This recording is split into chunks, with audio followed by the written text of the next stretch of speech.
মহান রব্বুল আলামিন আমাদেরকে একটা মাপকাঠি দিচ্ছেন যে মা আতাকুমুর রাসূলু ফাখুযুহু ওয়া মা নাহাকুম আনহু ফান্তাহু। আমার নবী যেটা দেয় সেটা গ্রহণ করো, যা থেকে নিষেধ করে তা থেকে বিরত থাকো। এটাই হলো ইসলামের মূল মাপকাঠি। রাসূলের আদর্শে আগে ছিল না, পরে মানুষ তৈরি করেছে, সেটা বাতিল। আগে ইবাদত হিসেবে কোনো সিগনেচার নবীর সাহাবায়ে কেরামদের কারোর থেকে প্রমাণ পাওয়া যায় না। এটা পরবর্তীতে যত ভালোই হোক না কেন ফাহুয়া রদ্দুন, তা প্রত্যাখ্যাত, তা বাতিল। তা আজকে আমরা আলোচনা করব দ্বীন ইলম সম্পর্কে। আপনি যদি আমার পুরা বক্তব্য আমার দিকে তাকায় থাকেন আর আমার কথাগুলো ধরতে পারেন, আপনার মনে হবে একমাত্র এলেম, যেই জিনিসের ব্যাপারে আল্লাহ এমন কঠিন ভাবে পার্থক্য করতেছে না জানা মানুষের সাথে, পৃথিবীতে আর কোন জিনিসের সাথে এত পার্থক্য করে নেই। আপনাকে আমি অল্প দিয়ে শুরু করি। আউযু বিল্লাহি মিনাশ শাইতানির রাজীম। কুল হাল ইয়াস্তাবিল্লাযীনা ইয়ালামুনা ওয়াল্লাযীনা লা ইয়ালামুন। হে নবী, আপনি বলে দেন, কসলাম পেশ কুল, এটার মালিক মুহাম্মদ সাল্লাল্লাহু আলাইহি ওয়াসাল্লাম, মানে আপনি বলে দেন, হাল ইয়াস্তাবিল্লাযীনা ইয়ালামুন ওয়াল্লাযীনা লা ইয়ালামুন, ইন্টারোগেটিভ সেন্টেন্স, প্রশ্নবোধক চিহ্ন। মানুষ কি এটা মনে করে যে জানা আর অজানা কোনোদিন এক হতে পারে? আপনারা কি মনে করেন? যিনি দ্বীনি ইলম অর্জন করেছে আর যে দ্বীনি ইলম অর্জন করে নাই, আল্লাহ বলতেছে আপনার মুখ দিয়ে আপনি বলে দেন, হে নবী, আমি আল্লাহর কাছে এই দুইজন এক না। দুই, আউযু বিল্লাহি মিনাশ শাইতানির রাজীম। কুল হাল ইয়াস্তাবিজ যুলুমাতু ওয়ান নূর। অন্ধকার আর আলোর পার্থক্য যেমন আজকে এখন রাত, মাগরিবের আগ পর্যন্ত ছিল দিন, এই দিন আর রাতের পার্থক্য যেমন দিন বোঝা মানুষ আর দিন হারা মানুষের পার্থক্য তেমন। আউযু বিল্লাহি মিনাশ শাইতানির রাজীম। কুল হাল ইয়াস্তাবিল আমা ওয়াল বাসীর। এইবার কি কয় দেখেন, হে নবী, আপনি বলে দেন, যারা জানে তারা হলো চোখালা মানুষ, আর যারা জানে না তারা হলো কানা, তারা কি অন্ধ। এইরকম পার্থক্য আপনি কোথায় খুঁজে পাবেন একটু আমাকে বলেন। আল্লাহ তার কোরআনে জায়গা করে দিচ্ছে, অন্ধ মানুষ আর আলোওয়ালা মানুষ যেমন, আমি আল্লাহর কাছে ইলম শেখা মানুষ আর ইলম ছাড়া মানুষ তেমন। আউযু বিল্লাহি মিনাশ শাইতানির রাজীম। কুল হাল ইয়াস্তাবিল আহইয়া ওয়াল আমওয়াত।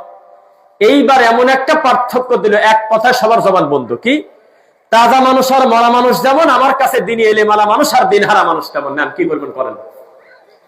তাহলে এই আয়াতের প্রেক্ষিতে যারা ইচ্ছাকৃত ভাবে আল্লাহর দ্বীন ইলম অর্জন করলো না, দিন থেকে দূরে, তারা কি তাজা না মরা? কথা বলবেন কিন্তু আমার মাহফিলে, তাজা না মরা? লিল্লাহি তাকবীর। আপনি মনে করেন না যে ঘরের হুজুর জন্য কথা যেমন তেমন করে বলবে? জি না, আমাকে যে দায়িত্ব দেওয়া হয়েছে, আমার সামনে 10 জন বসে থাকলে যে গতিতে বলি, 10,000 বসে থাকলে একই গতিতে বলি ইনশাআল্লাহ। এই জন্য আপনি আশ্চর্য হয়ে যাবেন, আমি আজকের বক্তব্য দেওয়ার পূর্বে আমি মনে মনে মনস্থ করে এসেছি, ইনশাআল্লাহ 44টা কোরআনের আয়াত আর 26টা হাদিস থেকে আমি আলোচনা করবো ইনশাআল্লাহ। তো শুরুতে আমরা বলতেছিলাম যে 30 মিনিটের বেশি আমরা সময় পাবো না এই এলেমের ব্যাপারে বলতে, বাকি 30 মিনিট হলেও নেশাদার দ্রব্যের ভয়াবহতা।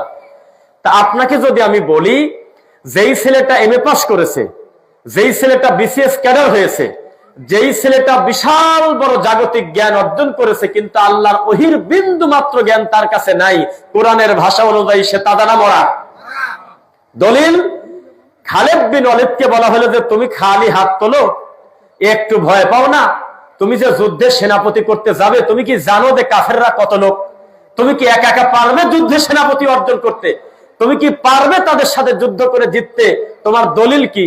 খালিদ বিন ওয়ালিদ তখন হাসছিলেন আর বলতেছিলেন যে আমার দলিল হলো আল্লাহর কোরআনের একটা আয়াত। সুবহানাল্লাহ। কি? কুল হাল ইয়াস্তাবিল আহইয়া ওয়াল আমওয়াত। যার ভিতরে দিন আছে সেটা তাজা, যার ভিতরে দিন নাই সেটা হলো মরা। খালিদ বিন ওয়ালিদ বলতেছে, আমি যুদ্ধ করতে যাচ্ছি মরা মানুষের সাথে, আমি সংখ্যা দিয়ে কি করবো? সুবহানাল্লাহ। কাফের মানে মরা, মুশরিক মানে মরা, আর আমি মুসলমান, আমি খালিদ বিন ওয়ালিদ, আমি হলো তাজা। লা তাহিনু ওয়া লা তাহজানু ওয়া আনতুমুল আ'লাউনা ইন কুনতুম মুমিনিন। তুমি যদি মুমিন হও তোমার কোনো চিন্তা নাই, ভয় নাই, বিজয়ের মালা আমি তোমার গলায় দেব। আল্লাহ এইখানে তো কোনো সংখ্যার কথা বলে নাই। সুবহানাল্লাহ। আমি ভয় পাবো কি কারণে? মরা মানুষ গোরস্থানে মারামারি করবো ঠেকায় কিনা? কবরস্থানে গিয়ে লাঠি হাতে করে যদি বলেন এখানে 5000 মানুষকে দাফন করা হয়েছে, একটা লোক একটা কথা বললে পিঠের চামড়া তুলে দেব, বিপরীত দিক থেকে কেউ কোনো কথা বলবে না, কারণ সবাই মরা, ওখানে আপনি একাই কিং। তো ঈমানওয়ালা মানুষ যখন কাফেরের মুখামুখি তরবারি নিয়ে হোক, জিহাদি তামান্না নিয়ে হোক, আর লাঠি হাতে করে হোক, আর বলিষ্ঠ কণ্ঠে হোক, যখন দাঁড়াবে তখন এমনিতেই তারা পরাজিত হবে, কারণ তাদের ভিতরে মূল জিনিস নাই। মূল জিনিসের নাম হলো ঈমান। আমার কথা বুঝতেছেন আপনারা? তো ঈমানের একটা বড় অস্ত্র, বড় ব্যাটারির নাম হলো এলেম। ইমাম বুখারী রাহিমাহুল্লাহ বললেন কওলও চলবে না, কালামও চলবে না, কথা কাজ দুইটাই বাতিল যদি এলেম না থাকে। বুঝতেছেন? কথা এবং কাজের পূর্বে কি? বিদ্যা। যদি এলেম না থাকে, বিদ্যা না থাকে, তাহলে আপনার কথা বলার দরকার নেই, আপনি একটা অযোগ্য লোক। আপনাকে কথা এবং কাজের পূর্বে আগে এলেম অর্জন করতে হচ্ছে। তাছাড়া বাপের বয়সী লোক এমন একটা কথা মুখ দিয়ে বের করছে, ছেলে পেলে সবাই মিলে বলতেছে এটা বেয়াক্কেলি লোক, তোমার মুখে কথা মানায় না, তার মানে ওজন বোঝে না, না বুঝি একটা কথা বলে ফেলছে।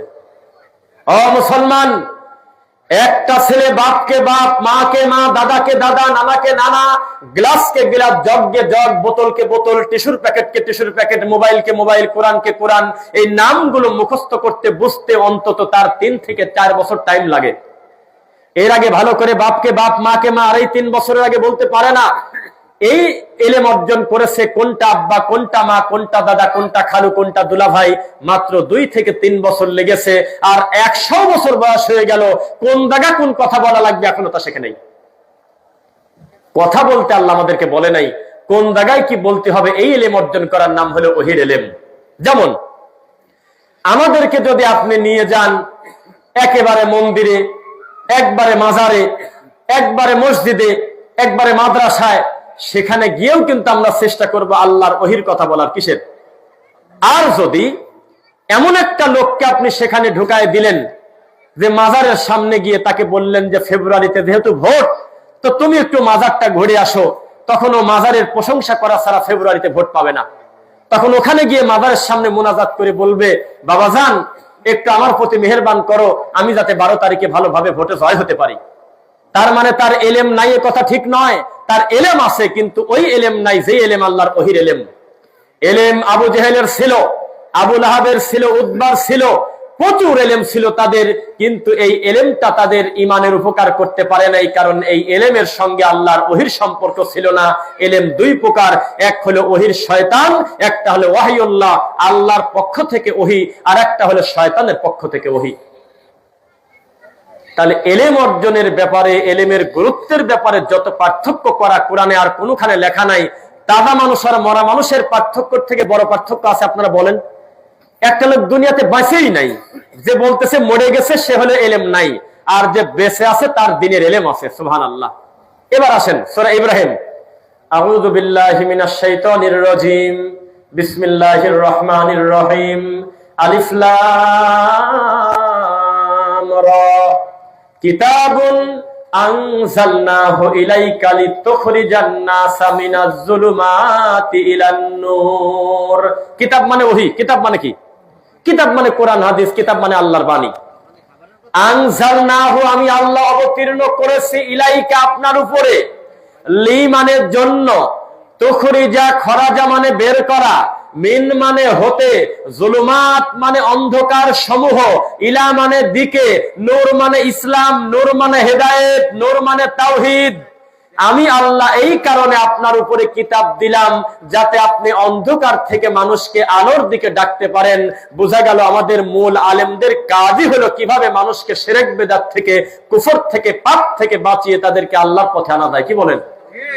অথচ মানুষ উল্টা বুঝেছে, মানুষ ডাকে তরিকার দিকে, মানুষ ডাকে মাজারের দিকে, মানুষ ডাকে তার বড় হুজুরের দিকে, মানুষ ডাকে তার পীরের দিকে, মানুষ ডাকে তার খানকার দিকে, আলেম ডাকে মানুষের তৈরি কত মতবাদের দিকে, অথচ তাকে কঠিন ভাবে নিষেধ করা। আমি আল্লাহ দাওয়াত দিয়েছি কোরআন মাজিদের কথা বলার জন্য, শুধুমাত্র ওহির দাওয়াত। কিসের দাওয়াত? মানুষ জানে না এলেম অর্জন করলে মহান আল্লাহর কাছে কত মান, কত সম্মান। 99টা মানুষ হত্যাকারী, 99টা মার্ডার কেসের আসামি আল্লাহর কাছ থেকে ক্ষমা পেয়েছে শুধুমাত্র আল্লাহর দয়া থেকে নিরাশ না হওয়ার কারণে, আর এলেমওয়ালা মানুষের বাড়ির দিকে রওনা দেওয়ার কারণে। তাকে এক দরবেশ মাঝখানে পেছে গেল। দরবেশ বলতেছে, বেটা সারা জীবন পাপ করছো, একজন হত্যা করলে কতালা নাসা জামিআ, সারা পৃথিবী হত্যা করার সমান।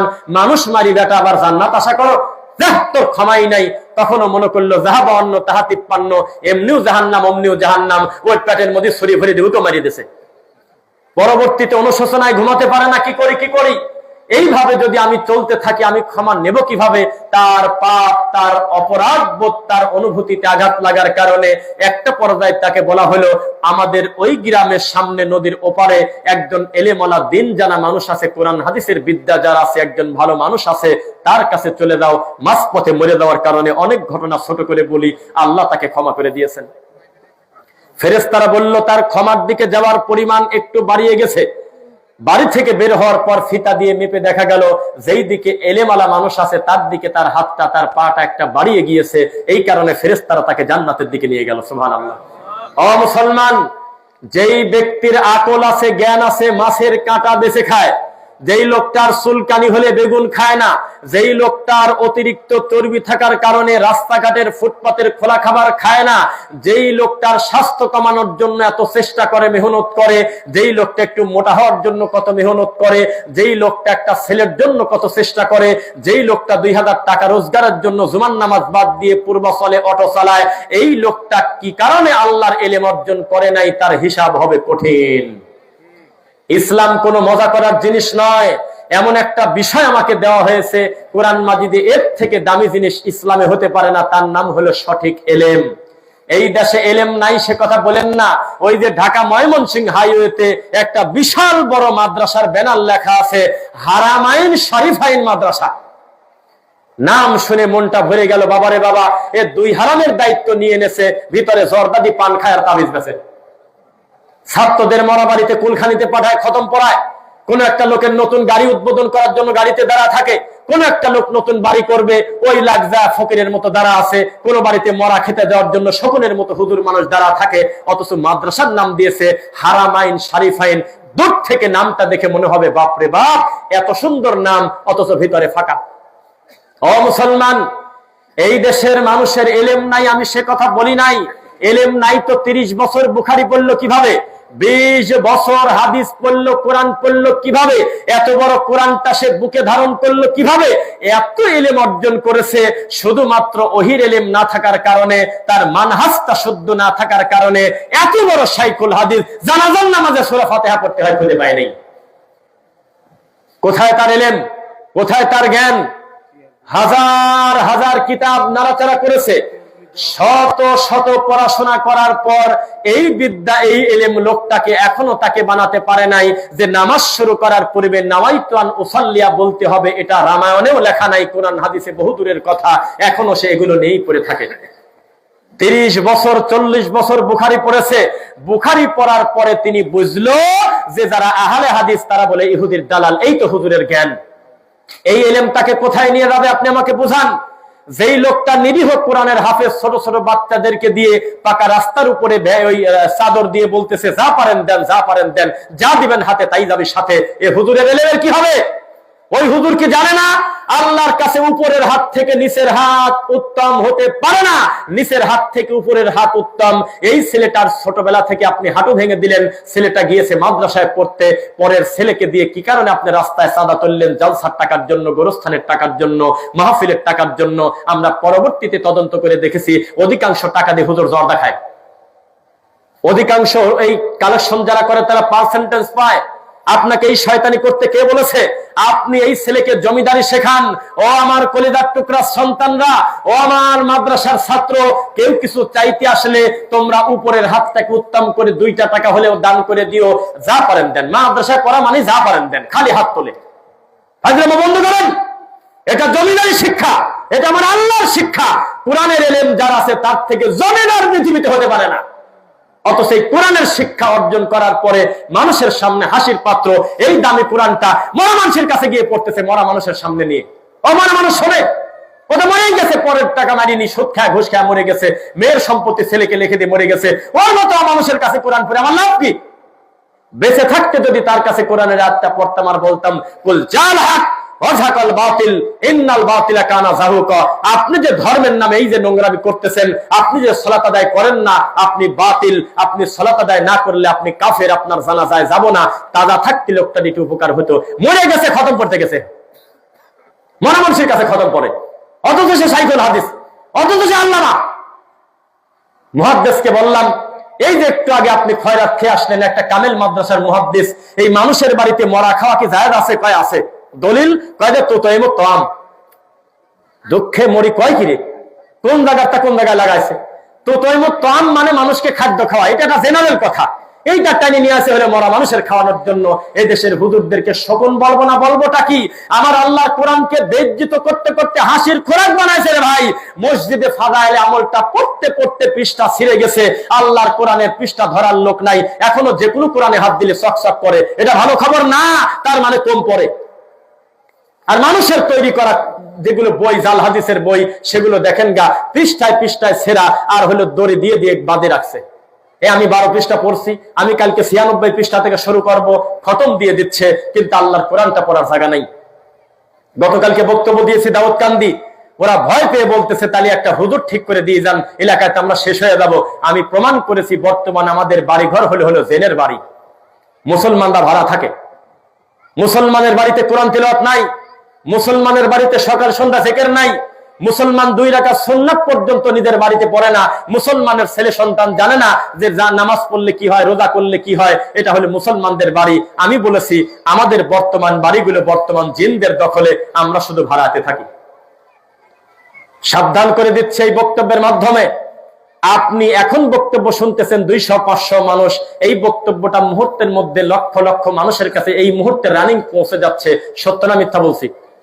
গোটা দেশবাসীর কাছে আমাদের প্রশ্ন, আলেমরা হবে জমিদার, আলেম রাস্তা দিয়ে হেঁটে যাবে তার ব্যক্তিত্বের কারণে অমুসলিমরা এবং খারাপ মানুষজন ভয় পাবে। ওই দেখাতে আলেম হাঁটে যাচ্ছে, আর এমন একটা বেলজ্জাতি হুজুর 4 দোকানে খালি বসে খিলখিল করে, আর আরেক দোকানে লোক এসে কয় হুজুর এটা পান খান, হুজুর জর্দাদি পান খায়। তো পান খায় যে শীতের দিনে কাঁচা সুপারি খায়, যে ঘামি গেল, যে তাবিজের ব্যবসা করে খায়, ওই লোকের কাছে বউ তালাকের ফতোয়া নিতে যায় কি কেন? ও মাল নিজেই তো একটা খারাপ জিনিস, ওর নিজেরই তো বিবেক নাই, ওর নিজের আকল বিক্রি করে দিয়েছে। যেই লোকটা এই শীতের দিনে নেশাদার দ্রব্য পান করে ঘেমে গিয়েছে, তার চেহারার দিক তাকানো যায় না, এই লোকের কাছে আপনি কেন ফতোয়া নিতে গেলেন যে এক বৈঠকে 3 তালাক দিলে বউ কি চলে? ও তো নিজেই রোগী, ও আবার কি চিকিৎসা করবে আপনাকে? ভালো মানুষের কাছে যাবেন যিনি আল্লাহর কোরআন হাদিসের বাইরে চলে না। ইনশাআল্লাহ ফারুদ্দুহু ইলাল্লাহি ওয়ার রাসূল, বাইতুল মুকাররমের খতিব বলেছে জানাজার নামাজে সূরা ফাতিহা চলবে না। আর আহলুল হাদিস আলেম উলামা বলতেছে জানাজার সালাতে সূরা ফাতিহা পড়তে হবে। 2 রকম হয়েছে না 1 রকম হয়েছে ভাই? 2 রকম। 2 রকম হলে কোরআনের সমাধান দেওয়া আছে, ফারুদ্দুহু ইলাল্লাহি ওয়ার রাসূল, মারামারি করা বাদ দিয়ে তোমরা আবার আগের 2টায় ফিরে আসো। 1 কিতাব, 2 রাসূলের হাদিস। আমরা দেখি হাদিসে কি বলে।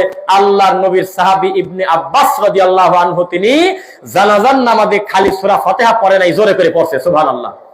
জোরে করে পড়ার পর কেউ কেউ বলল আপনি আওয়াজ করে পড়লেন, তো বলে যে লিয়ালামু আন্নাহা সুন্নাহ ফি riwayatin তিলকা সুন্নাহ, অপর বর্ণনায় আছে কি আমি এটা বোঝানোর জন্য প্রমাণ করার জন্য চেষ্টা করলাম যে এটাই আমার রাসূলের সুন্নাহ। সুবহানাল্লাহ। কিসের সাথে কি যুক্তি দিচ্ছেন আপনি? হুবহু আমরা রাসূলকে অনুসরণ করতে চাই ইনশাআল্লাহ। বুজুর্গানে দিন, মুরব্বিয়ানে কেরাম, বড় হুজুর পীর সাহেব, এই গল্প দিয়ে আমার কোরআনকে আমি বেইজ্জত করতে পারবো না। কোরআন হাদিসের বক্তব্যের সাথে যদি কোনো মেথর মুসি ডোমেরও কথা মিলে যায় আমরা তাকে বুকে টেনে নেব, আর বিশাল জুব্বাদারি আলেমের কথার সাথে যদি কোরআন হাদিসের কথা না মেলে আমরা তার কথাকে ডাস্ট মেরে ফেলে দেব। এই গতিতে থাকেন। বক্তব্য দিচ্ছি আন্দাজে সব কথাই হুজুর ঠিক বলেছেন জিনা এই কথা বলা যাবে না, ভুলকে ভুল আর সঠিককে সঠিক বলতে হবে, কিন্তু ওই অমুসলিমরা বলে না। গৌতম বুদ্ধকে তারা এত ভালোবাসে, জীবে দয়া করে যেই জন সেই জন সেবিছে ঈশ্বর। বাহ, মনে আছে আপনাদের? আমি কিন্তু এলিমের ব্যাপারে কথা বলতেছি। বৌদ্ধ ধর্মের সবচাইতে বড় স্লোগান, আমাদের বড় স্লোগান হলো লা ইলাহা ইল্লাল্লাহ ওয়া আন্না মুহাম্মাদুর রাসূলুল্লাহ। আর বৌদ্ধ ধর্মের সৃষ্টিকর্তা তাদের বাণীতে বলা আছে, তাদের ধর্মে জীবে দয়া করে যেই জন সেই জন সেবিছে ঈশ্বর। আর মুসলমানকে কচু কাটা করতেছে, রক্ত খাচ্ছে চাবায় চাবায়। অথচ জীবে দয়া করে মানে যে কোনো জীব, কুত্তাও জীব, বানরও জীব, জানেন কিনা, ব্যাঙও জীব। কোন জানওয়ালা মানুষের প্রতি যে দয়া করে সে আল্লাহর প্রতি দয়া করেছে। এত সুন্দর একটা কথা তাদের লেখা, অথচ রোহিঙ্গা মুসলমানদেরকে কচু কাটা করলো, চোখের সামনে একটা জীবন্ত মানুষকে টায়ার দিয়ে পুরায় দিয়েছে, দেখছেন আপনারা? তার মানে তারা ইলম অর্জন করেছে, কিন্তু তার বাস্তবতা নাই। হিন্দু ধর্মে বলা আছে এই পৃথিবীতে ঈশ্বরের কোন প্রতিমূর্তি থাকবে না, তার কোন দৃষ্টান্ত মিসাল থাকবে না। অথচ মন্দির আছে, হিন্দু আছে, মন্দির নাই, হিন্দু নাই। খ্রিস্টান ধর্মে ঈসা নবী বারবার বলছে, খবরদার আল্লাহকে আর আমাকে মিশায় দিও না, আমাদের কথা কাজ এক, তবে তিনি খালেক, আমি মাখলুক। সেই ঈসা নবীকে বর্তমানে তারা বলে আল্লাহর ছেলে, সেই মারিয়ামকে বলে আল্লাহর বউ। তার মানে তাদের কথায়, তাদের এলেমে বাস্তবতার কোনো মিল নাই। আজকের এই দিনে তাকান আমার দিকে, মুসলমানকে দেখে যদি কেউ কালেমা পড়তে চায় তো বিপদ বাড়বে। দেখতে হবে কোরআন হাদিস দেখে মুসলিম হয় কিনা। মুসলমান নতুন একজন মানুষ এলেমের ব্যাপারে বলে আমি এখন চলে যাবো নেশাদার দ্রব্যের দিকে। সবাই শুনতেছেন তো? আমি আল্লাহর নামে একটা তাকবীর দিয়ে দেখি, যদি অ্যাটেনশন ভালো আছে। লিল্লাহি তাকবীর, লিল্লাহি তাকবীর। আমাদের দেশে তো লিল্লাহি তাকবীর চলে না, বেশিরভাগ খালি নারায়ে মারি দেয়, তাই না ভাই? অর্থ ভালো, কিন্তু আপনি নারা বলেন না। কারণ কি জানেন? আরবি গ্রামারে আমি কথা বলতেছি, আমার অদুদ মাওলানা আমার বন্ধু এখানে উপস্থিত আছে, মুখের দিক তাকান, উনি বুঝবে। নারায়ে তাকবীর বলতেছে, নার মানে হলো জাহান্নাম, নার মানে আগুন। তা আপনি যেভাবে নারা বলেন, এই নার মানে হলো জাহান্নাম অথবা আগুন, বড় হোক, আপনারা বললেন আল্লাহু আকবার। আর যদি লিল্লাহি তাকবীর বলেন, এটা হলো স্পষ্টতা বেশি, সরাসরি আল্লাহর নাম আছে। আর নারাই তাকবীর এভাবে বললে ঠিক আছে, এভাবে কেউ বলে না কোনোদিন। আমরা কোনো সন্দেহ দেব না, লিল্লাহি তাকবীর। আল্লাহ কবুল করুন, আল্লাহুম্মা আমিন। এইবার একটা উদাহরণ দেই, আজকে ইলমের ব্যাপারে পুরো বক্তব্য শেষ। সবাই তাকান, কোন অমুসলিম মুসলিম হতে পারে না? পারে কিনা? তো তার মনটা চাচ্ছে এই মাহফিলে 10টা বক্তা আছে, বড় সম্মেলন, এখানে গিয়ে আমি একজন হুজুরের হাতে কালেমা পড়ে মুসলমান হব। এটা কি তার ভালো না খারাপ? কিছু জিনিস গোপন হয় না। আমি আর আমার বন্ধু আব্দুর রাশেদ সালাফি যখন আসি, তখন দিনাজপুর থেকে একটা প্রশ্ন আসছে। কি প্রশ্ন? বলতেছে যে আমি মুসলিম হব, তা আমি কি ওপেনে ঘোষণা দেব না গোপনে গোপনে সালাত পড়বো? তো বললাম যে না, আপনি গোপনে করতে পারবেন না, এফিডেভিট করেন, এরপরে অফিসিয়ালি একজন আলেমের হাতে প্রকাশ্যে ঘোষণা দেন। তাওহীদ গোপন রাখার জিনিস না। আপনার ব্যাপারে সবাই স্পষ্ট হোক, আপনার আত্মীয় স্বজন, এখনো আর মালায়ন নাই, ও ডাইরেক্ট এখন আল্লাহর পথে চলে গেছে। তখন উনি খুশি হলেন আর কি, তাই তো? তো এখন আপনাকে বলি, চট করে একটা হুজুর ঢুকে, একটা লোক ঢুকে গেল, উনি হলো অমুসলিম ছিল, এখন কালেমা পড়বে। তা আমি রফিক বিন সাইদ এখানে নাই, এখানে আছে চরমনার পীর। হতে পারে কিনা? আমি গীবত করতেছি না, চরমনার পীর বসে আছে। তো উনি ওখানে চুপ করে বসে আছে, রানিং বক্তব্য ঠেকা দিকে কালেমা পড়া যায় ভাই? উনি বসে আছে যে একটা পর্দায়, হুজুর যখন শেষ করে তখন। তো হুজুর ওখানে উনি বসে ওয়াজ শুনতেছে, আর হুজুর দেখে যে ওই বাম দুধের দিকে কক করে এরকম ওঠে, মাথা ঝাঁকি দেয়, আর ওই মুরিদরা লাফ দিয়ে বাসে ওঠে। কিছু সময় লাভঝাপ করার পরে ও চলে যাচ্ছে। কি ব্যাপার, আপনি কালেমা পড়বেন? এই কালেমা পড়বেন না, আপনি কোথায় যান? তখন ও বলতেছে, এটা যদি ইসলাম হয় তাহলে এই ইসলামের থেকে আমার 3 মাস পর পর নারকেল ফাটানোই ভালো, দুর্গার সামনে, কালীর সামনে, ভগবতের সামনে। আমি এখনো কালেমাই পড়ি নাই, আল্লাহর নাম নেচ্ছে, আর ওদিকে লাভ দিচ্ছে, মাইক নিয়ে দৌড় মারে, কামড় দেয়, শ্রমিক খায়, বক্তা দিয়ে, কোন কাহিনী?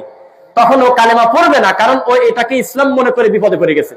আসলে কি এটা ইসলাম যে তোমরা জিকির করার সময় ঘাড়ে ওঠো, লাভ দাও, ল্যাংটা হয়ে উল্টে পড়ে দাও? বোঝে নাই। এখন আটরশির একটা হুজুর আছে মনে করেন, তাই আটরশির হুজুর বলতেছে, বাবারা আল্লাহর ওলির প্রেম অন্তরে রাখো বাবা। বাবাজান যখন মরে যায়, যেই খাটে ঘুমাতো, ওই খাটের কাছে বরকত নিয়ে খাটের পায়া ধরে একটু সমা দাও। তখনও বলবে, এর থেকে তো আমার ঠাকুরই ভালো, আমার ঠাকুরের কাছে অনেকদিন পর পর একটু নারকেল ফাটালি, ঝামেলা শেষ। আর ওরা বলতেছে, মরা পীরের পায়ের কাছে যা সমা দাও, তো পার্থক্য তো নাই। আবার আমার কাছে যখন আসলো তখন আমি বলতেছি, ভাই আমাকে দেখে কালেমা পড়বেন না, কোরআন আর হাদিস দেখে কালেমা পড়েন। পার্থক্য আছে কিনা বলেন? আর বর্তমান আমাদের যত দল, যত তরিকা টুপিওয়ালাদের দল, এইগুলো দেখে দেখে নতুন করে কালেমা পড়া তো দূরের কথা, রামায়ণরা অন্যান্য অমুসলিমরা মনে করে আমরা বাঁচিছি। মুসলমানদের মধ্যে এমন দল যে এনায়েতুল্লাহ আব্বাসী যদি আজকে থেকে 10 দিন আগে এই কথা না বলে তাহলে আমাকে বাঁধিয়ে রাখবেন, এর থেকে শক্ত কথা হয়? উনি বলছে চরমোনাই পীর বর্তমানে কাফের, অথচ বাংলাদেশে তার থেকে বেশি মুরিদালা পীর বাংলাদেশে নাই। ওনার মাহফিলে মানুষ কত হয় তা আমি জানি না, তবে যে পরিমাণ গাড়ি যায়, ওই গাড়ি মহাখালীতে, গাবতলী টেকনিক্যালে, আব্দুল্লাহপুর বাস স্ট্যান্ডে যদি থাকে আমি মিথ্যুক নাই। শুধু গাড়ি রাখার জন্য 8.5 বিঘা জায়গা এবার আরো বাড়াইছে। এই পীরকে বলতেছে এনায়েতুল্লাহ আব্বাসী কাফের। কেন? কয় যে মন্দিরে 7.5 লাখ টাকা দান করলো কি কামে? এক পীর আর এক পীরকে কাফের বলতেছে, অথচ দুইটাই পীর, দুটাই হানাফি মাযহাবের, দুইজনই টুপিওয়ালা, দুইজনেরই লক্ষ লক্ষ মুরিদ আছে। এবার আপনাদের কাছে আমার জিজ্ঞাসা, এই দুই গ্রুপ কি কোরআন হাদিস পড়ে নাই ভাই? কি কয়? না পড়লে এমনি মুফতি হয়েছে নাকি? না পড়লে এমনি ডক্টর?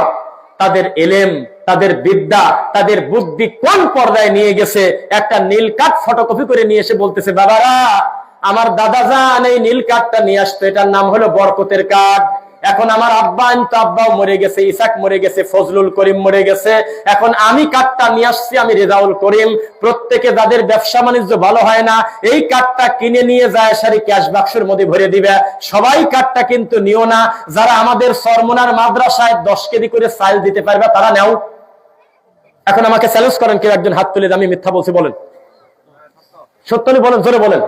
হ্যাঁ কেন? কোন ইসলাম? এ তো রামায়ণের থেকে বেশি খারাপ। এ কোন ইসলাম যে আমি একটা কার্ড নিয়ে যাবো বাড়িতে, অথচ মুহাম্মদ সাল্লাল্লাহু আলাইহি ওয়াসাল্লাম বলতে, উসমান কি হলো, কাঁদো কেন? তুমি তো হাসান হোসেনের বাপ, তুমি তো ফাতেমার স্বামী, তুমি তো মুহাম্মদ সাল্লাল্লাহু আলাইহি ওয়াসাল্লামের জামাই, কাঁদো কি কামে? তিনি বললেন, ওদের কবরের শাস্তির ব্যাপার মনে পড়ে কাঁদতেছি তাই। তখন আল্লাহর নবী বলল, তাহলে কাঁদো, আমি গেলাম। অথচ জান্নাতের সুসংবাদ পাইছে।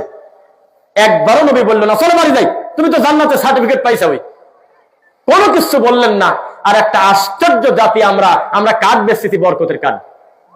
ধর্ম পাগল হয় নাই তাহলে? এটাই আপনাকে বোঝাতে চাচ্ছে, আল্লাহ ইলম অর্জন করতে বলে নাই। ওই যে বিশাল বড় প্রতিষ্ঠানে লেখা আছে, শিক্ষার জন্য এসো, সেবার জন্য বের হয়ে যাও, come for education, go for help, এরকম আছে কিনা? মানে কি বলেন তো দেখি আপনারা?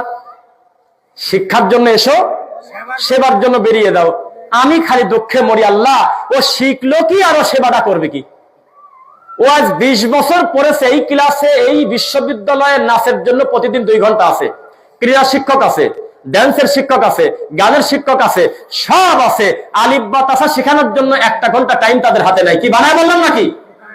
তাহলে যেই লোকটা আলিফ বা তাসা পড়ার টাইম পেল না, 20টা বছর এই বিশ্ববিদ্যালয়ে দায়িত্ব পালন করলো, পড়লো, এ পড়লোটা কি আরো সেবাই করবে কি? তাহলে সব এলেম অর্জন করা যাবে না। কোন এলেম অর্জন করতে হবে একটু বলেন আমাকে? ওহীর এলেম। কিসের এলেম? লিল্লাহি তাকবীর। দেখেন আমরা মন মতো শ্রোতা পাইছি, শ্রোতার আগ্রহ আছে কথা শোনার প্রতি। আমি আরো মনে করছিলাম যে আমার তো মাসে মাসেই দেখে এরা, একবারে ঘরের হুজুর, না জানি মনে করবেন যে সময় কাটাচ্ছে, কাটাক পরে যায়। এখন দেখি যে না, আমাদের ভাইদের আগ্রহ আছে। আল্লাহ আমাদেরকে দিনের জন্য কবুল করুন, আল্লাহুম্মা আমিন। এখন আমরা চলে যাব নেশাদার দ্রব্যের দিকে। কিসের দিকে? যাতে আমাদের এই উপস্থাপক, আমাদের সম্মানিত প্রিয় ভাই ইমরান সাহেব যে ঘোষণা দিয়েছে তার বাস্তবতা থাকে। এখন আলোচনা করবো নেশাদার দ্রব্য। নেশাদার দ্রব্যকে আরবিতে কি বলে? মাশাআল্লাহ, সবাই তো জানেন, খামর। তো হাকিমপুর জর্দা হারাম না কেন? বিরাট বড় মুফতি বলতেছে যে কোরআন হাদিসে কোথায় লেখা আছে আমার হাকিমপুর জর্দা খাওয়া যাবে না? আমি বললাম যে হায় রে গৃহপালিত বলদ রে, কোরআন মাজিদে যদি খালি জর্দার নাম দিত, ইন্ডিয়াতে যে আরো কত প্রকারের জর্দা আছে আমরা কিন্তু জানি না। আবার ইন্দোনেশিয়ার মানুষ যে কত নামের জর্দা খাতা জানি না। ইরানের জাফরানি জর্দা প্রায় 144 প্রকার একটা ভিডিওতে দেখছি। এই সমস্ত জর্দার নামটা যদি কোরআনে থাকতো, তো এই কোরআনে তো খালি জর্দার নামই আটে না। কোন রুগী হুজুর করছে যে আমার হাকিমপুর যে হারাম, দলিল কি? দলিল লাগবে কি কামে? দলিল তো আল্লাহর নবী দিয়েছেন। কুল্লু, আরবিতে কুল্লু মানে প্রত্যেক নেশা তৈরি করে, নেশাদার দ্রব্য সব হারাম। কুল্লু মুসকিরিন খামর ওয়া কুল্লু খামরিন হারাম। প্রত্যেক নেশা তৈরি করার নাম আরবিতে বলে খামর, আর প্রত্যেক খামর হলো মদ, নেশা, হারাম। হুজুর খুঁজে পাচ্ছে না হাকিমপুরের নাম, হুজুর রতন জর্দার নাম খুঁজে পায় না। মসজিদের মেম্বারে বসে জর্দা খায়। আমি একটা ঘোষণা দিচ্ছি আজকে, বৈষম্য বিরোধী আন্দোলন আর একটা হোক, কেমন হয়? এই বৈষম্য বিরোধী আন্দোলনের ডাক দেবে হলো বিড়িখোররা। যে আমরা আলাদা আলাদা ব্র্যান্ডের সিগারেট খেতে পারি এটা আলাদা কথা, তবে আমরা এই ব্যাপারে আসেন সবাই ঐক্যমত হয়ে আমরা একটু রাস্তায় বের হই, যে আমরা রাস্তায় বিড়ি খা 2000 টাকা জরিমানা দেবো, আর আমার মসজিদের হুজুর জর্দা খাবি এটা মানবো না কোনোদিন। আমরা তামাক খায় সৌদি উড়ায় দেই আর আমাদের হুজুর চাবায় চাবায় খায়, তাহলে ওই 4000 টাকা করুক। আমার কথা অযৌক্তিক হলে আপনি বলেন আমি মিথ্যা বলছি। যেই যুক্তিতে সিগারেটকে আপনি হারাম বলতেছেন, আল্লাহর কসম একই যুক্তিতে আপনার নেশাদার দ্রব্য জর্দা হারাম। এই জর্দা যারা ডেলিভারি দিয়েছে, জর্দা যারা আবিষ্কার করেছে, এই জর্দাকে রিফাইন করে যারা নেশাদার দ্রব্য তৈরি করে, তারা খ্রিস্টান, ইহুদি, নাসারা, তারা পর্যন্ত তাদের কলমে লিখে রাখছে। আপনি গুগলে লেখেন, তারা ফতোয়া দিয়েছে, যারা সকালে ব্রেকফাস্ট করে মদ দিয়ে, যারা লাঞ্চ করে মদ দিয়ে, যারা ডিনার করে মদ দিয়ে, এত বড় বড় খারাপ লোক পর্যন্ত লিখেছে যে জর্দা খেলে ক্যান্সার হয়। লেখে নাই মনে হয় না? হ্যাঁ, জর্দা খেলে ক্যান্সার হয়। এই পূর্বতলে সবার হতে হবে জরুরি না, একজন মানুষেরও যদি জর্দার কারণে ক্যান্সার হয়, এটাই প্রমাণ করে এই হারাম দ্রব্যটা হারাম হওয়ার জন্য আর কোনো প্রয়োজন নাই। সবার হারাম হবে সেটা জরুরি না, সবার নষ্ট হবে জরুরি না। অথচ মূল পণ্যটা খবিশ। আল্লাহ ইউহাররিমু আলাইহিমুল খাবাইস, আল্লাহ ইউহাল্লিমু আলাইহিমুত তাওয়াত। আল্লাহ বলেছেন আমি হালাল করেছি তাইয়্যিবাতকে, আমি হারাম করেছি খবিশকে। অথচ জর্দা একটা খবিশ, এই জিনিসটা মানুষ দ্বিধার্থে খাচ্ছে, এর কোনো জরিমানা কেন করলো না তা আমি জানি না।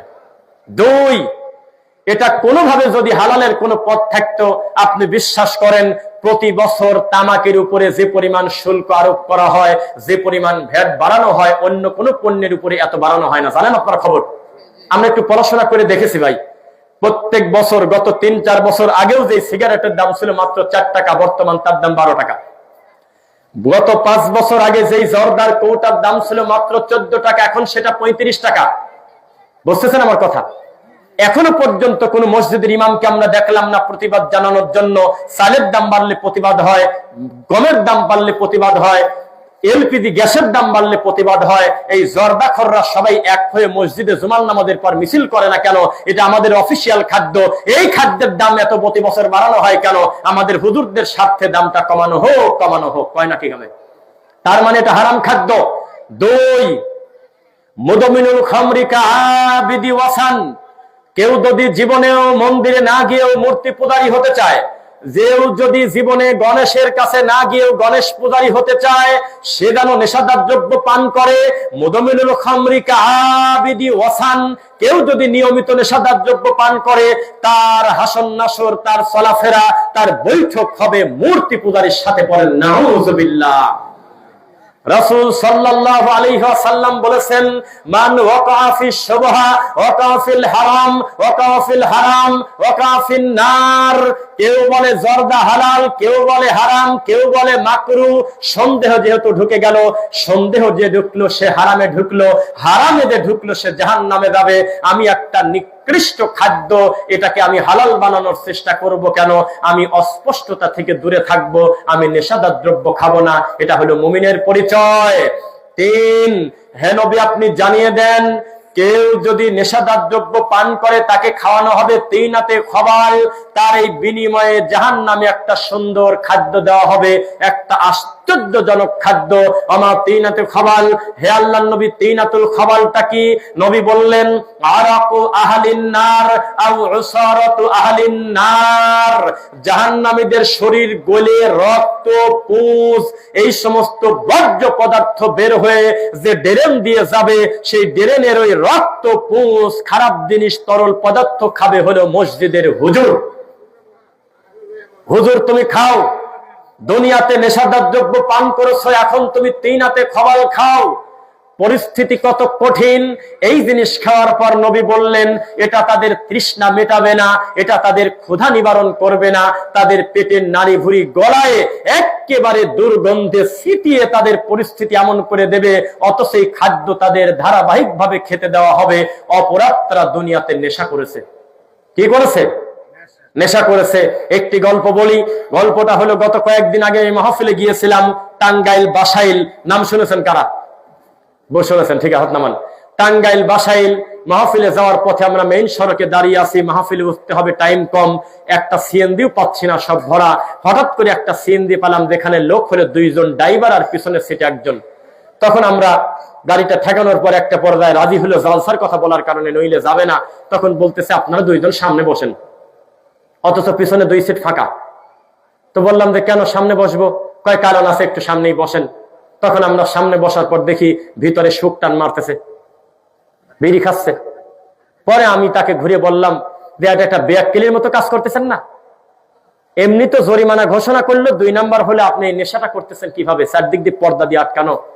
তখন ওই ড্রাইভার বলল এটা মিটানো আছে, এই জন্যই তো পিছনে 3 সিট একান আছে যাতে বিড়ি খাওয়া যায়। আপনাদের 2 জনকে পিছনে দেবো না কেন? 2 জনের মাথায় টুপি, 2 জনের মুখে দাঁড়িয়ে, আপনারা বুঝে গেছি যে আপনারা মাওলানা। আপনাদেরকে সামনে কষ্ট দিচ্ছে একটা কারণে, যে বিপদ নেওয়াও দরকার। আবার উনি বলছে যে পিছনে একটা যাত্রী নিবি না, 3 সিটের ভাড়া আমি দেবো, আমি বিড়ি খাবো। এই কথা যদি মিথ্যা হয়, আল্লাহ তুমি বিচারের মাঠে আমার বিচার করো। লাস্টে আমি সঙ্গে সঙ্গে একটা ফেসবুকে পোস্ট দিয়েছিলাম, উনি 3 সিট একা নেছে যাতে 2000 টাকা জরিমানা না দেওয়া লাগে। এই জাতি একা একা ভালো হবে কবে?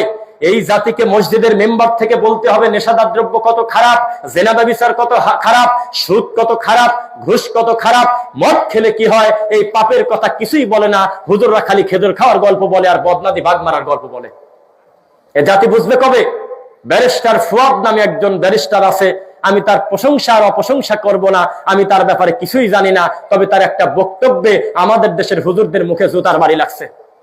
এই লোকটা একদিন ভিডিওতে এসে বলতেছে আমরা প্রতি সপ্তাহে একদিন হুজুরের কাছে ধরা দেই, আসামির মতো ধরা দেই।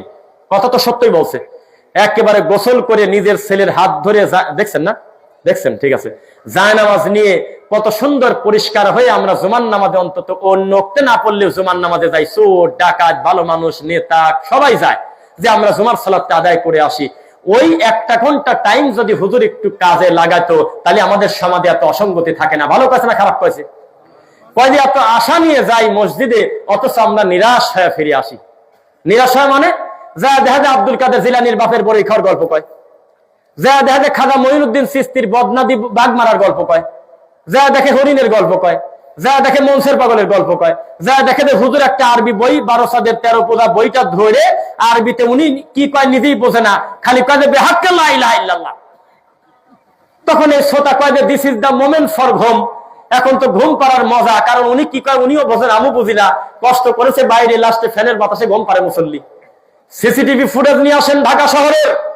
এই কথা যদি চ্যালেঞ্জ করে ভুল প্রমাণ করতে পারেন, আমি মানুষের সামনে ক্ষমা চাবো। আমাদের দেশে অধিকাংশ তরিকাপন্থী মসজিদের মুসল্লি জুমার নামাজের টাইমে ঘুমায়। নিয়ে আসেন সিসিটিভি ফুটেজ, যদি না ঘুমায় আমি মিথ্যুক। কারণ এমন একটা সময় মূল টাইমে মুসল্লি যায় যখন দেখে যে হুজুর আরবি খুতবানি দ্বারা আছে। অধিকাংশ হুজুর নিজেই বোঝে না আরবি কি বলে, আর আমাদের মাতৃভাষা তো আরবি না, এ বাংলাই বোঝে না। যে জাতি সেই জাতির কাছে আরবি ধরে বসে আছে, রাগ করলেন মনে হয়। অথচ যা যদি দেখতে হুজুর বলতেছে কেউ যদি নেশাদার দ্রব্য পান করে, এই মানুষটাকে খেতে দেওয়া হবে 3 হাতে খবর, রক্ত পুজ, একবারে নিকৃষ্ট খাদ্য খেতে দেওয়া হবে। তখন লোকটা বাড়ি দেওয়ার সময় মনে করতে, আল্লাহ রে, এত বড় খারাপ জিনিস আমিও খাবো না, আমার ছেলেকেও খেতে দেবো না। এ যা দেখে না আরবিতে কয় যে, আব্দুল আদুদ ভাই দুঃখে কি বলি শোনেন, আরবিতে শেষের খুতবায়, সানি খুতবায় বলে কুল্লু বেদাতিন দলালা, আর ওই শেষের দিকে কয় নামাজের পরে বসবেন মিলাদ আছে। কয় কি রে, যে হাদিসটা তুই মুখ দিয়ে পড়লি হাদিসের অর্থ হলো মিলাদকে কবর দাও, আর এ বলতেছে যে নামাজের পরে কেউ যাবেন না, মেম্বারের মা মরে গেছে আমরা মিলাদ খাবো। অথচ আরবিতে পড়তেছে কুল্লু বেদাতিন দলালা, মানে মিলাদকে নাই করে দাও, দরুদকে প্রতিষ্ঠিত করো। কি বুঝবেন আর কি করবো? আমি তো এই দুঃখে মরি ভাই। আমি বক্তব্য দিতে গেলে আমার ওই টাইম শর্ট হয়ে যায়। আমার মনটা বলে এই জাতি যে পরিমাণ রোগী, তাকে এই জাতিকে 3 ঘন্টার নিচে একটা বেসিক বিষয় বোঝানো যায় না। শোনেন, আমার দিকে তাকান। এই আলেম উলামা যদি জুমার খুতবা মাতৃভাষায় দিত, এই যে কামাল উদ্দিন জাফরির নাম শুনেছেন নাকি? ওনাকে বাইতুল মুকাররমের খতিব করার জন্য প্রস্তাব দিয়েছিল সেই কালের জিয়াউর রহমান সাহেব কিনা আমি তা জানি না। উনি একটা বক্তব্যে বলছে, ওনাকে বলছে যে আপনি যদি খতিবের দায়িত্ব নেন তাহলে আমরা অন্য কাউকে দেখবো না, কারণ তিনি আসলে একটা জ্ঞানী লোক। কি বলেন? তো ওনাকে বলছিল আপনি খুতবা দেন। তখন উনি বলছিল আমি খুতবা দিলে দেশের হুজুররা মানবি না। কি বলেন আপনি? আপনি হলেন সিনিয়র সবচেয়ে যোগ্য আলেমের একজন, দেলোয়ার হোসেন সাইদি রাহিমাহুল্লাহর কাছাকাছি আপনাকে আমরা সম্মান করি, আর আপনি বলতেছেন যে হুজুররা মানবে না। কয় যে এক খুতবা দেওয়ার পরে আমাকে নামা দিবিনি কে? কয় যে আমি আরবিতে খুতবা দেবো না, আমি মাতৃভাষায় খুতবা দেবো না, তো ওরা মানবি না, ওরা মিছিল করে আমাকে বাইর করে দিবিনি। কি উপায় হবে এই জাতির? যেই জাতি এখনো হালাল হারাম বোঝে না, সুদ ঘুষ বোঝে না, যেই জাতি এখনো মরা মানুষের কাছে ছেলে চায় মেয়ে চায়, যেই জাতি ল্যাংটা মানুষকে দাফন করে নাম দেয় ল্যাংটার মাজার, যেই মানুষকে হাগল পাগল ফজু পাগলা নাকি ফসা পাগলা, এই যে কোনাবাড়ি পার হওয়ার পরে এরপরে আর একটা পাগল আছে ফসি পাগলা, মনে পড়ছে ফসি, এই ফসি পাগলাক মারি দাফন করে নাম দিয়েছে হলো মাজার। যেই জাতি মিনিটে মিনিটে কুত্তামারি পর্যন্ত গোরাসার মাজার করেছে, এই যে আপনার ঈশ্বরদের ওইদিকে গোরাসা, এই জাতির কাছে আরবি খুতবা দেয়, আমি হা করে তাকায় থাকি, হায় রে জাতি রে, এই জাতির কাছে আর ধর্ম কি পরিমাণ হাসির পাত্র হবে। তাই তো ব্যারিস্টার ফুয়াদ বলছিল, আমরা যাচ্ছি আশা নিয়ে, তবে যাওয়ার পর আমরা নিরাশ হয়ে আসতেছি। কথাকে সত্য না মিথ্যা বলেন তো আমাকে? আমরা প্রায় শেষের দিকে চলে আসছি, আপনাদের কাছে একটু দুইটা কথা বলি। এলেম অর্জন করতে হবে, সঠিক এলেম। কিসের এলেম? সব এলেম ওহির এলেম না। ঘুষের টাকা দিয়ে 10 তলা বাড়ি করে আরবিতে লিখে রাখছে গেটে, হাযা মিন ফাদলি রব্বি। ডাকাত পর কি লেখছে, আল্লাহর ফজলে আমি আল্লাহর দয়ায় বাড়ি পাইছি, অথচ গতকালকে কলমের খোঁচা দিয়ে 2 কোটি টাকা মেরে দিতেছে। এটা একটা আশ্চর্য দেশ, যেই দেশে একটা ছেলেকে মাথার সাথে পিস্তল ঠেকায় দিয়ে প্রকাশ্যে মারি চলে গেল, আজ 1-1.5 মাস হয়ে গেল, এখনো বলে তদন্ত শেষ হয়নি। কোন জাতি, কোন বিপদ? 2025 সাল 26 সাল, একটা চুল দেখে, দাঁত দেখে, ফিঙ্গারপ্রিন্ট দেখে, অস্ত্রের উপরে হাতের ছাপ দেখে বিদেশে প্রমাণ করা হচ্ছে ফরেনসিক ল্যাবে যে কে এই কাজ করতে পারে।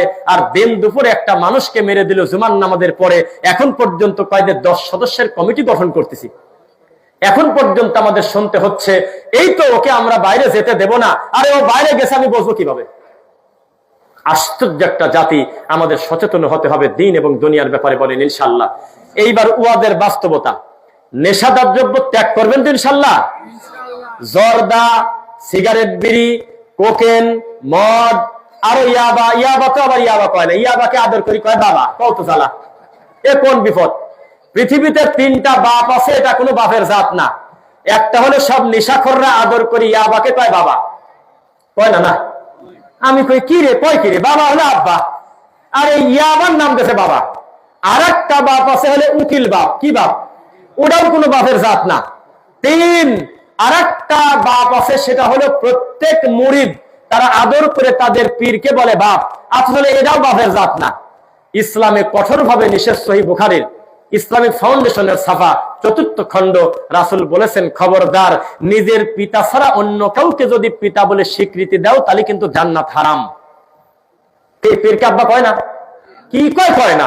এখান থেকে দাউদকান্দি ব্রিজ দিয়ে বরাবর সোজা রওনা দেন, কাঞ্চন ব্রিজ দিয়ে চট্টগ্রাম যেতে অন্তত প্রায় 2000 বাপ পার করা লাগবে।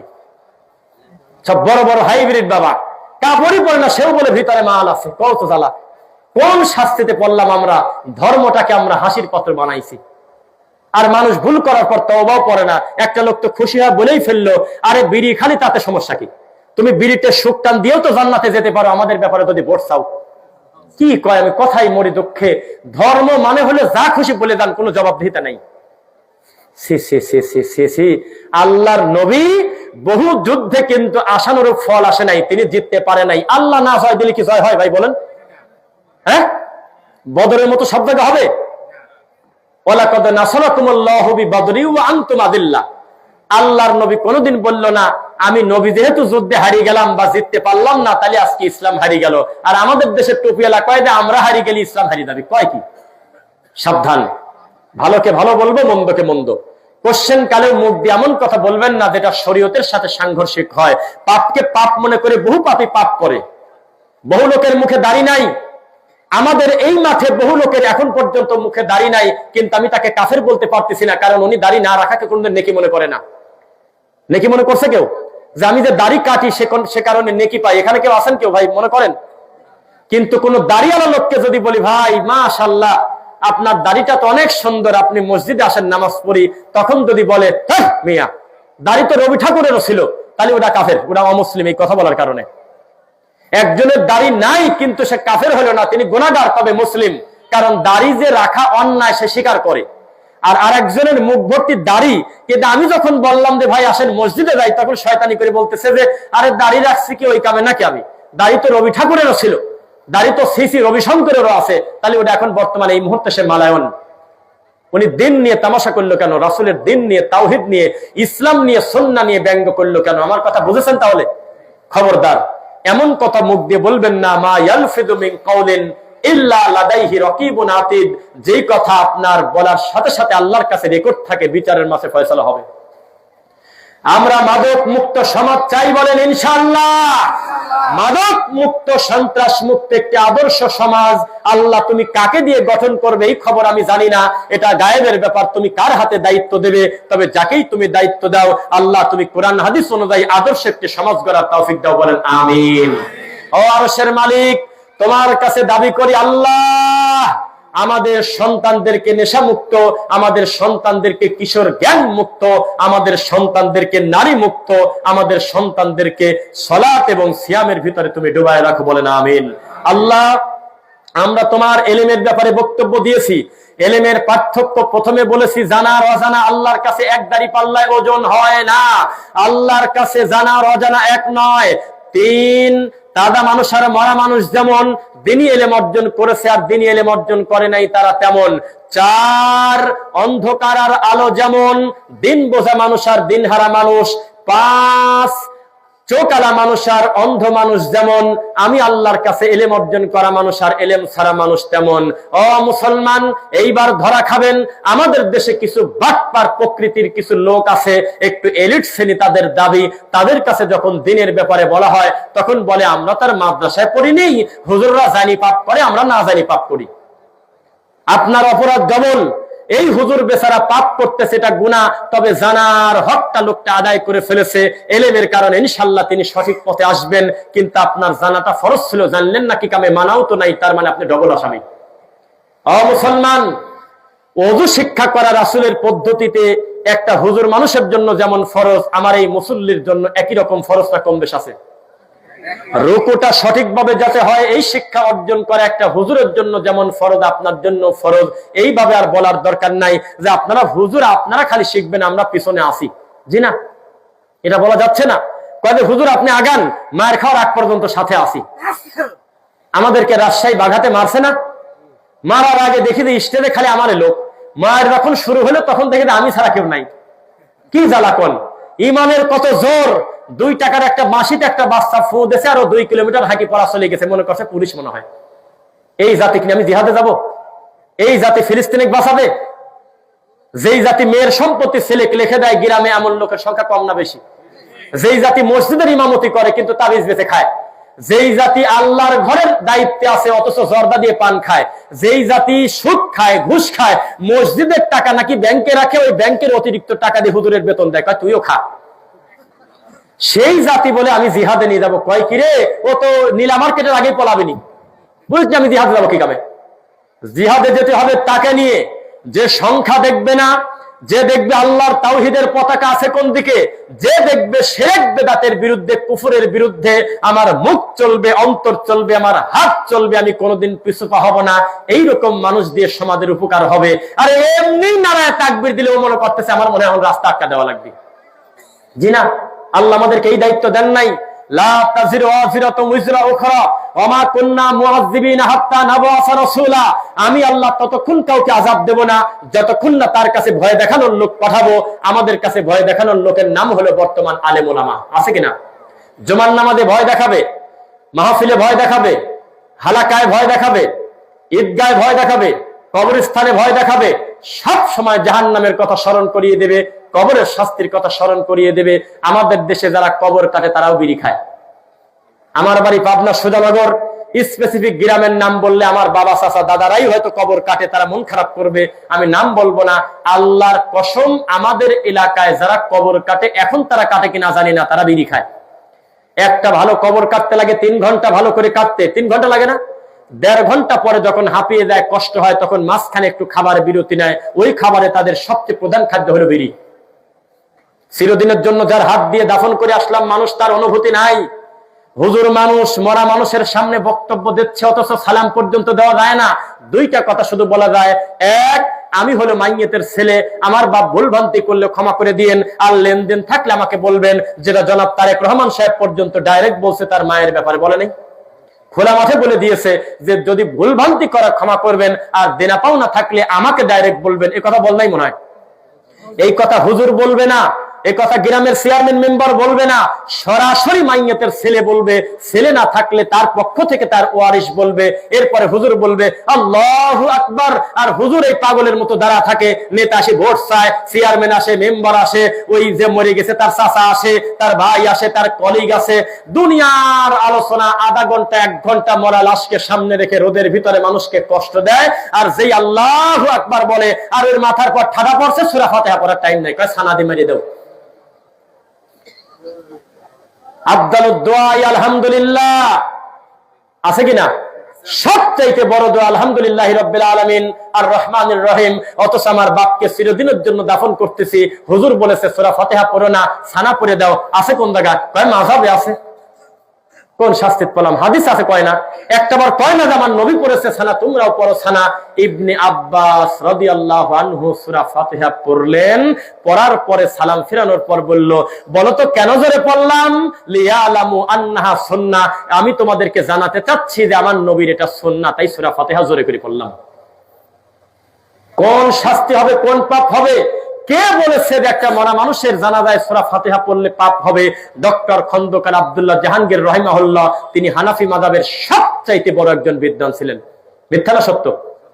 এই মানুষটা বলেছে আমাদের সমাজে সানা পড়ে, তবে সাহাবায়ে কিরাম সূরা ফাতিহা পড়তেন। এই জাতি এখন একটু বুঝলো না যে উনি আকার ইঙ্গিতে কৌশলে আমার নবীর সাহাবীর ব্যাপারটা গুরুত্ব দিয়ে বললেন, ইবনে আব্বাসের ব্যাপার বললেন, মুফতি কাদি ইব্রাহিমের মতো একটা বড় আলেম, তিনিও হানাফি মাযহাবের বড় আলেম, কত সুন্দর খোলা মাঠে বলল সূরা ফাতিহা নাই, জানাজা ল্যাংটা, জানাজা পূর্ণতা পাইলো না।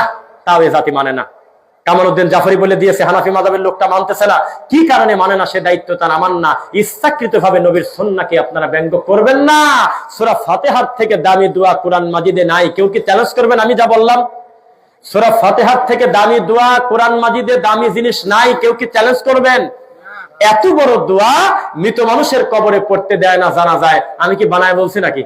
আর যেটা নাই সেইটা শুরু করে দিয়েছে, মিনহা খলাকনাকুম ওয়া ফিহা নুঈদুকুম ওয়া মিনহা নুখরিজুকুম তারাতান উখরা। আছে কোরআনে? আছে কোরআনে? আছে না? ও আপনারা অভ্যাস নাই পড়ার, তো এই জন্য মনে করছেন নাই। আছে কোরআনে। মান করা আল কোরআন বিল হারফি ফালাহু আশরাম সালিহা। কেউ যদি কোরআনের প্রতি হরফ পড়ে, বুঝে পড়ুক আর না বুঝে পড়ুক, প্রতি হরফে কয় নাকি। কিন্তু মরা মাটি দেওয়ার দোয়া মনে করে এইটা পড়লে তার পাপ হবেই। কারণ এইটা মিনহা খলাকনাকুমের দোষ না, জায়গা ছাড়ি অজায়গায় পড়ার দোষ। স্ত্রী সহবাসের পূর্বে সূরা ইয়াসিন যদি কেউ পড়ে, এই পাপটা কি সূরা ইয়াসিনের না যে পড়লো তার? ইয়াসিনের কোনো অন্যায় না, কিন্তু ইয়াসিন ইয়াসিনের জায়গায় আছে, কিন্তু জায়গা ছাড়ি অজায়গায় নিয়ে গেছে। এই জন্য রাসূলের সুন্নাহর বাইরে আমরা চলবো না, বলেন ইনশাআল্লাহ।